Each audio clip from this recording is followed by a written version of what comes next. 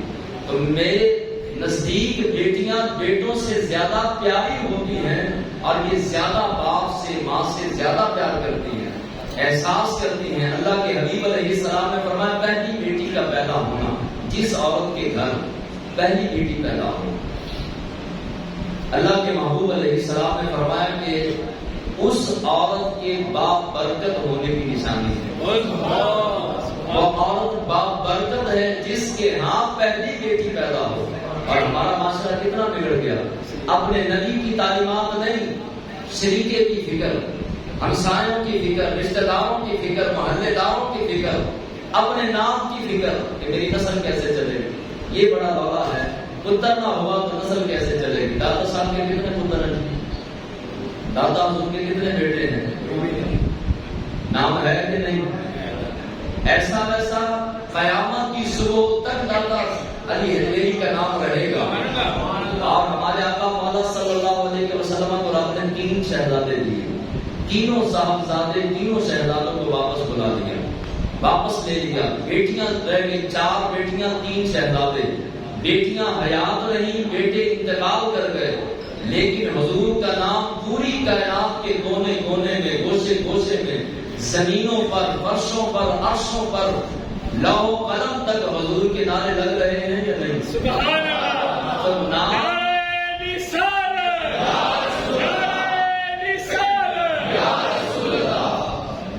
کائنات کے دریا دریا، نگر نگر، گوشے گوشے میرے حضور کے چرچے ہیں۔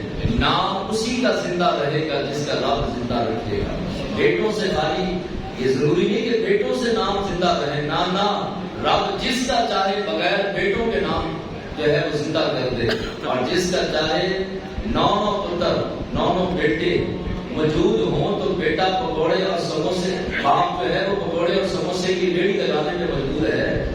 کئی لوگ ایسے دیکھے 9 بیٹے ہیں اور باپ جو ہے وہ پکوڑے سموسے کی ریڑھی لگا کے کھڑا ہے، 9 کے 9 ہی باپ کو سنبھال نہیں رہے، اور ہم روتے ہیں پتروں کو۔ بیٹی کو ذرا سا پتہ چل جائے کہ میری ماں کو تکلیف ہے یا باپ کو تکلیف ہے، بیٹی جو ہے وہ فوراً تڑپ جاتی ہے۔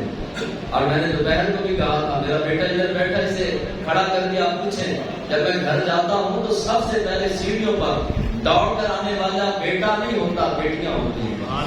دوڑ کے چمڑتی ہیں ٹانگوں کے ساتھ، کوئی ہاتھ چومتی ہے، کوئی ماتھا چومتی ہے، کوئی پیار کرتی ہے اور اپنی محبتوں کا اظہار کرتی ہیں۔ بیٹا بھی پیار کرتا ہے، لیکن بیٹیاں جو ہیں یہ زیادہ باپ کے ساتھ محبت کرتی ہیں اور پیار کرتی ہیں۔ ہم لوگ جو ہیں وہ ظالم ہیں، آج بھی زمانہ جاہلیت کی طرح قتل ہو رہا ہے۔ اس طرح الٹرا ساؤنڈ کروایا، تیسرا چوتھا پانچواں مہینہ تھا، پتا چل گیا کہ بیٹی ہے۔ اب ایسی میڈیسن جو ہے وہ کھا لی کہ جس کے ساتھ اندر ہی پیٹ کے اندر ہی بیٹی کا انتقال ہو جائے۔ ایسا ظالمانہ قتل تو شاید وہ زمانہ جاہلیت کے لوگوں نے نہ کیا ہو۔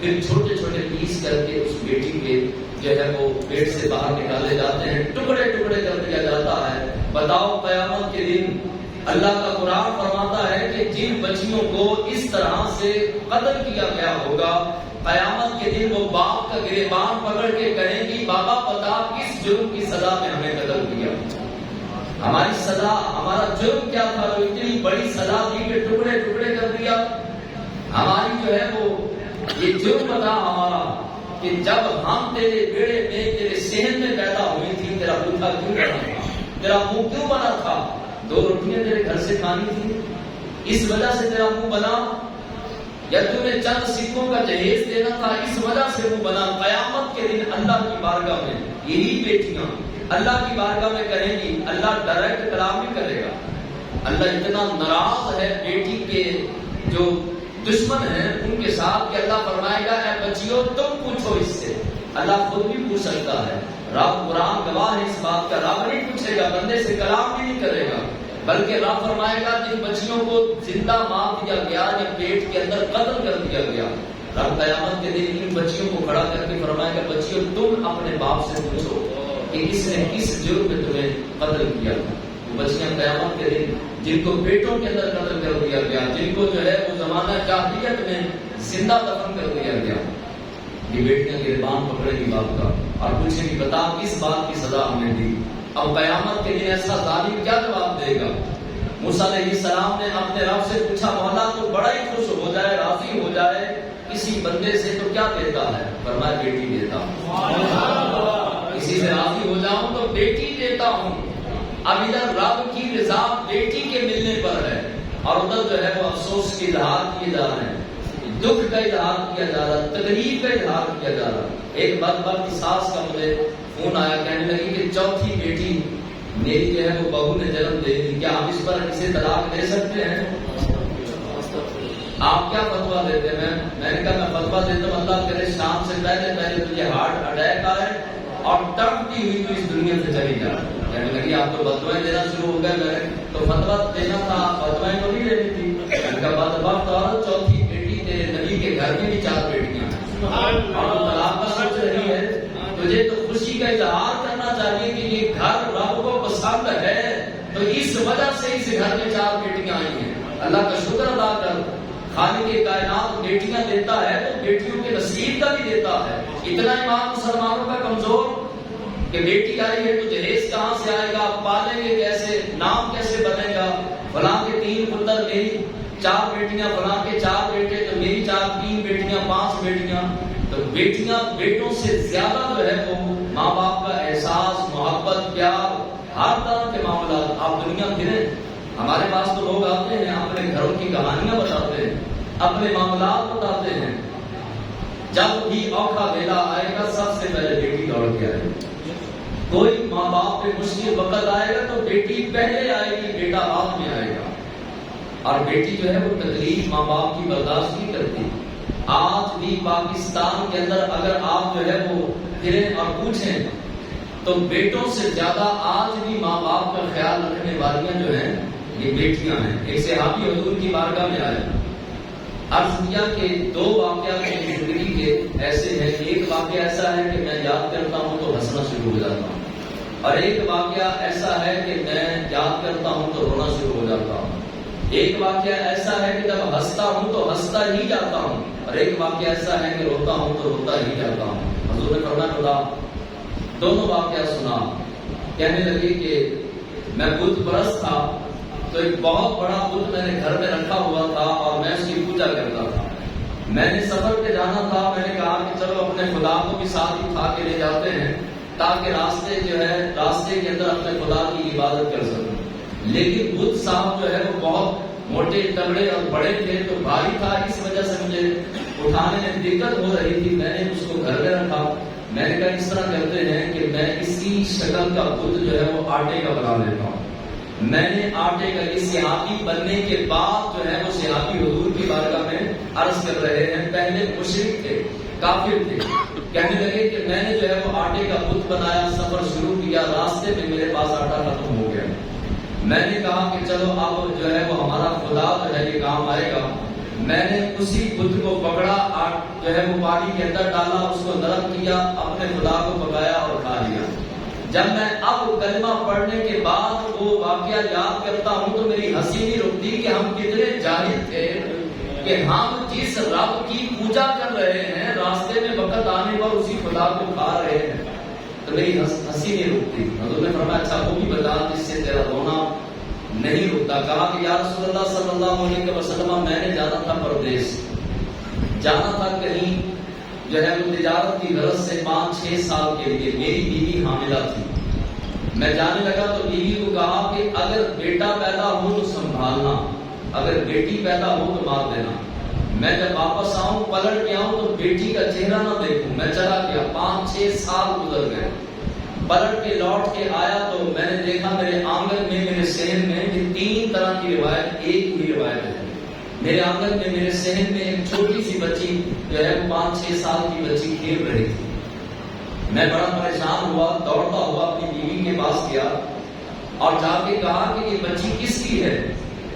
تو پہلے تو میری بیوی جو ہے وہ خاموش ہوئی اور ابھی خاموش تھی کہ میں کھڑا تھا تو میری بیٹی نے, کیونکہ غائبانہ تعارف میری بیوی میری بیٹی کے ساتھ کرواتی رہی. میری بیٹی نے کہا یا ابتا, اے میرے ابا, یا ابتا. 2-3 آوازیں لگائیں تو وہ دوڑتی ہوئی میری طرف آئی. تو میرا دل بسیج گیا, دل نرم ہوا. میں نے سینے کے ساتھ لگایا, ماتھا چوما.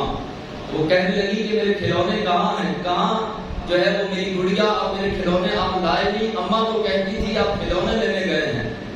تو ماتھا چوم کے کہنے لگا, باپ کہنے لگا اچھا میں باہر جاتا ہوں تیرے لیے کھلونے لاتا ہوں. جب باپ باہر آیا دل کے اندر ارادہ کر لیا چلو بیٹی پیدا ہو گئی, اب اسے قتل نہیں کرتے. لیکن باہر گئے سفاک لوگ, بدبخت لوگوں نے کہا کہ تجھے پتا ہے کہ تو بیٹی کا باپ بن گیا, تانے دینا شروع کر دیے. جس طرح آج کے شریکہ برادری کی جو تیسری بیٹی بھی ہو گئی, چوتھی بھی ہو گئی, 5ویں بھی ہو گئی. آج کے رشتہ دار بندہ خود دل بڑا کر بھی لینا. یہ جو شیاطین ہوتے ہیں نا سائڈوں پہ, انسانی شیاطین, شیطانیت کی سوچ والے, شیطانی ذہن کے والے, یہ انسان کی سوچ کو دوبارہ گمراہ کر دیتے ہیں کہ دیکھو جی اس کے ہاں تو بیٹا ہی نہیں, یا اس کی تو 3 بیٹیاں ہیں. بعض بدبخت تو یہ کہہ دیتے ہیں کہ اس کو سزا مل رہی ہے.